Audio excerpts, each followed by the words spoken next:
So இங்கே இருக்கிற தம்பிகளுக்கு தங்கைகளுக்கு மறுபடியும் சொல்லக்கூடிய விஷயம் இதே தான்.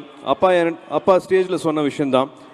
நான் வந்து 10th எல்லா சப்ஜெக்ட்லையும் ஃபெயில் ஆகிட்டு இருந்தேன். ஒரே வாட்டி தான் பாஸ் ஆனேன் பப்ளிக்கில். 12thலையும் எல்லா சப்ஜெக்ட்லையும் ஃபெயில் ஆகிட்டு இருந்தேன். பப்ளிக் எக்ஸாமில் மட்டும்தான் ஒரே வாட்டி நான் பாஸ் ஆனேன்.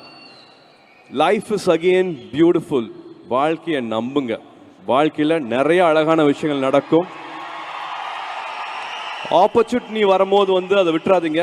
எல்லாருக்கும் வாழ்க்கையில் வந்து ஒரு வாட்டி 2 வாட்டி மேக்ஸிமம் 3 வாட்டி ஒரு ஆப்பர்ச்சுனிட்டி கிடைக்கும். அந்த ஆப்பர்ச்சுனிட்டியை தவற விட்டுறாதீங்க.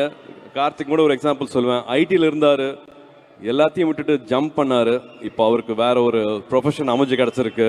ஸோ எல்லாருக்கும் ஒரு ஆப்பர்ச்சுனிட்டி இருக்கும். ஒரு சின்ன ரிஸ்க் எடுக்கலாம். இந்த வயசில் எல்லாருமே அந்த ரிஸ்க் எடுக்கலாம். எடுங்க, அந்த ரிஸ்க் எடுங்க. பேஷனட்டாக இருந்தால் மட்டும் போதாது, ஒப்சஸ்டாக இருக்கணும். அப்படி இருந்தால் எல்லாருமே வாழ்க்கையில் ஜெயிக்கலாம். எல்லாருக்குமே அழகான வாழ்க்கை இருக்குது. This life is very very beautiful. நான் அதை சொல்ல